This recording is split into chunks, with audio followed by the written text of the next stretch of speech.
Hello, welcome to part 2 of this video on the assessment of young children. My name is Janet Webster, and if you haven't already seen part 1, you might want to watch that one first of all, because in part 1 I talk about why teachers think an assessment might be useful, what concerns teachers have typically about young children, and what underlies those concerns that teachers might have about young children.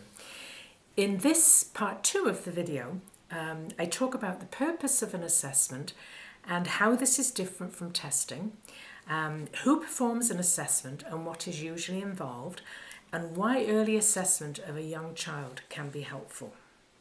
So let's get right to it. So in education, the purpose of an assessment is to gather information about a child's strengths and challenges, their learning needs, in order to better target instruction, so that teachers and people working with the child can better help them learn what they need to learn.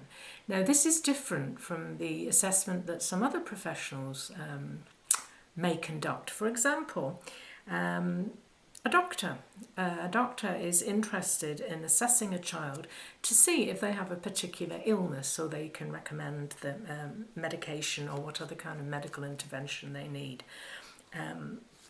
Professionals all have their own particular way of assessing children, gathering information on them, and that's, I'm not going to go into all of that at this particular point. I want to focus much more on the typical assessments of young children. So who do young children get referred to for an assessment, and what do they do? I'm talking about children of 3, 4, 5, maybe 6, even 7, who are having some kind of issue in school.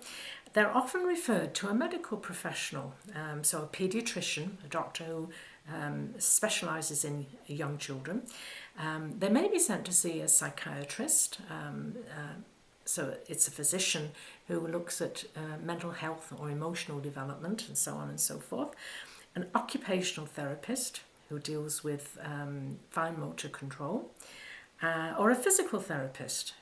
That is a person who deals with gross motor or large muscle movements. Paediatricians typically evaluate the overall health of a child and whether they are developing in expected ways. Psychiatrists are concerned about the emotional or behavioural aspects of child development.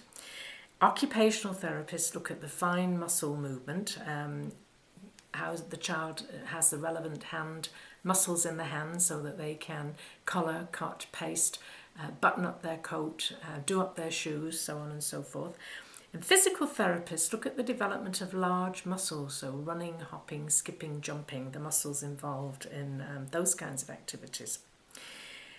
Sometimes a young child, if they're having difficulty learning language, will be referred to a speech and language pathologist or a speech and language therapist. It's the same person. Or it's not just language issues, learning words and learning sentences and the grammar and so on and so forth. It can also be if they're having difficulty with communication, with the social aspects of language. Typically, all of these specialists that I've mentioned see children one-on-one in an office, so they're just seeing them by themselves. And we know that some children can present very differently with an adult who's interested in them and curious about them in an office situation than they do in a group situation at school. The specialist who's typically concerned about children in school and the way children learn in school and the way they're developing in school is called a school psychologist or an educational psychologist. And I, as I said in part 1 of the video, I am both a teacher and an educational psychologist. Many school psychologists or educational psychologists work in an office, such as the other specialists do, and see children just one-on-one. But many also may be attached to a school or go into a school and see children in a group learning situation. So what should be included in the assessment of a young child? And I'm talking from the perspective of an educational assessment and also from my discipline as an educational psychologist. Some parents think that giving a child a test is the same thing as doing an assessment, but we educational psychologists, we differentiate between testing and assessment. They're two very, very different kinds of activities. If you've been through school yourself, you'll know very much what a test is. It's everybody takes the same and answers the same list of questions or does the same activities, and it's done we call it in a standardized way, and usually the results you compare how you did versus how everybody else in the group did. That's standardized testing, and it can be a very useful activity, but not necessarily for the assessment of young children. The best information about how a young child is learning or how they're progressing in school is collected in a more natural situation. So actually in school, doing the typical activities that are required of them, or the typical learning that is required of them in a school setting. And we call that an informal assessment, because the purpose isn't necessarily to compare the child with other children. It's to look at what they can and cannot do, and how well they're adjusting to the demands of the school and learning environment.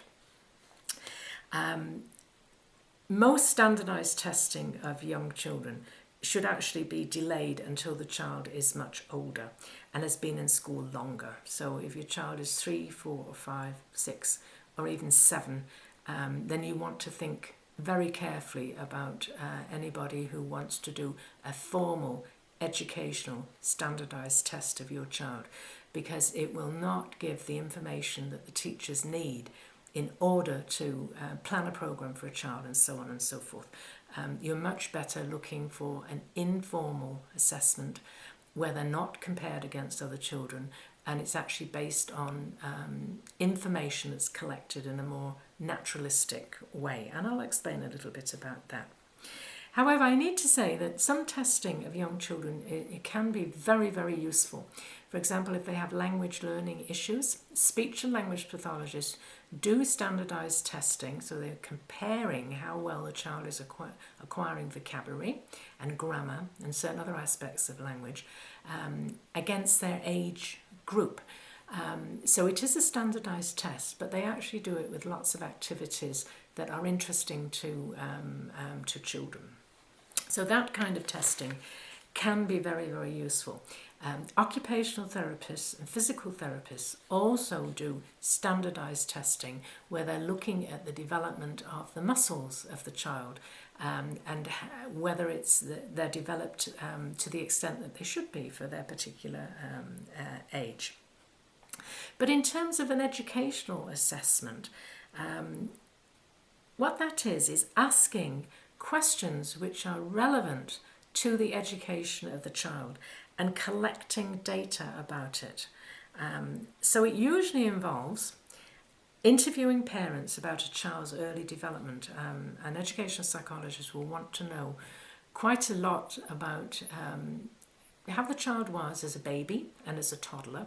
And when I did assessments of young children and was talking with parents, I used to present this part of it as, this is your memory test. It will see how well you can remember the developmental stages, when they learn to talk, when they learn to walk, so on and so forth. I'm pleased to say most parents pass that. But as well as interviewing parents, which is an essential component, interviewing the teacher and really coming to understand what the teacher's concerns are is a very important aspect of this. Observing the child in school, and not just in the classroom and in a learning situation, but in a play situation with groups, out on the playground at playtime or recess, watching how they deal with snack time, how do they get on in music, can they manage in the art class, so on and so forth. So a variety of situations. So you get a broad picture of the child's development across the many areas that are typical in a school program. Looking at the child's work, whether it's printing or painting or colouring, to get an idea of actually what they do produce on a regular basis in school.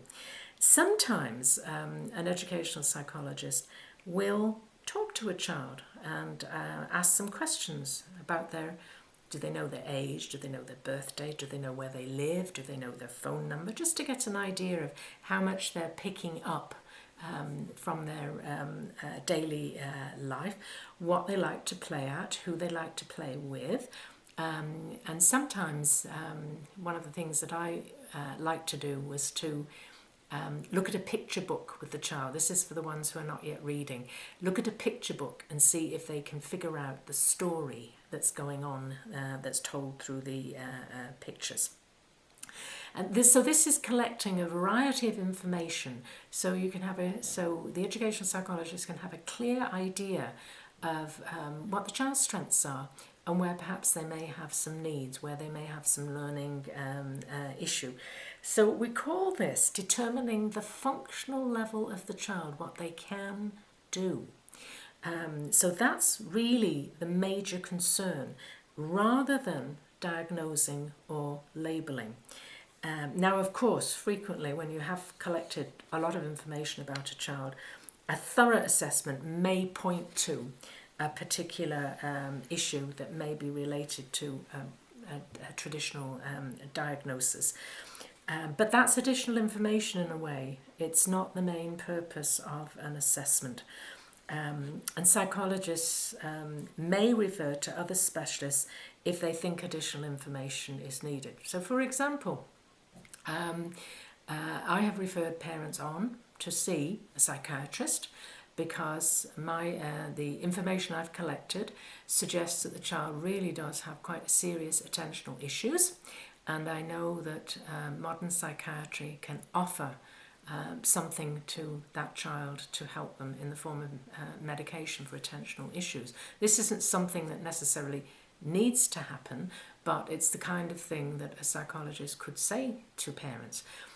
Frequently, if I've noticed certain language learning issues and the child hasn't already seen a speech and language pathologist, I will say I think it's a good idea to go and see a speech and language pathologist or therapist and get additional information in this area.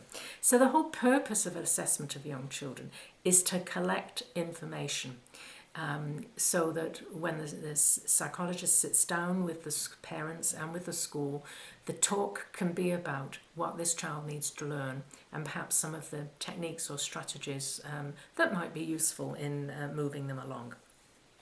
So why an early assessment can be useful. Sometimes parents like to hold off. They don't like the notion of an assessment. They want to give the child time to settle in school, time to bloom, flower, whatever, just time to grow and develop. And teachers of young children typically don't rush down the assessment route because they too like to make sure the child's settled and comfortable in a school situation, and they too are waiting for the little flower to bloom. They're waiting for development to follow its natural course and for the child to grow and acquire skills and so on and so forth. So it's usually only when a teacher is quite concerned, so they've given a chance for the child to settle into school if it is a new school or a new class. So they've allowed time for that and everybody else has settled in, but perhaps the target child hasn't or is still relatively not quite ready to learn, or everybody else is taking off with their learning, but the target child just seems to be lagging behind and the teacher doesn't really understand why. So that's typically when you as the parent get called in for a little chat. A useful assessment of an early years student will paint a picture of their strengths and needs so that teachers and parents can say, yes, that's the child, that's our child, or the teachers say, yes, that certainly is what I've noticed too. And then parents and give some suggestions about ways to proceed. And then the parents and teachers can sit down and talk about how they're going to support the child's learning. So a test, particularly an educational test or an academic test, will rarely accomplish this. It will rarely point to what has to be done next. So clear identification of the child's challenges allows for targeted intervention. Everybody can get focused on what needs to happen to support the child, and this avoids wasting valuable learning time. For children who do have a particular learning issue or a learning need or an attentional problem, the sooner that is identified and intervention is targeted and supports are put in place, the better are the outcomes for the child. Hence, if the teacher's been talking to you or suggesting to you about an assessment, this typically is what's at the back of their mind, that they know the sooner this takes place and things are put in place, the better the outcome is typically for the child. Anyway, that's the end of my talk on assessment of young children. And as I said in part one, my purpose isn't to encourage you to go forth and get an assessment. My purpose has been to provide you with some information from what I know from my very long career in education, so that you can have a think about what I've told you, and you can go back to the school and talk to the teachers and get a clearer idea yourself of which direction you should go in. Excuse me. If you decide to go ahead with an assessment, you might talk to your child's teacher, or if there is a learning support department, talk to the coordinator, because they usually know who in the area is doing what kinds of assessments, so they can guide you in how you might proceed. So I hope this information in this video has been helpful for you or useful, and again I invite you to email me if there are other topics that are of interest to you that you'd like to have me talk about. By all means, contact me, and I'll see what I can do. Thank you very much. Bye for now.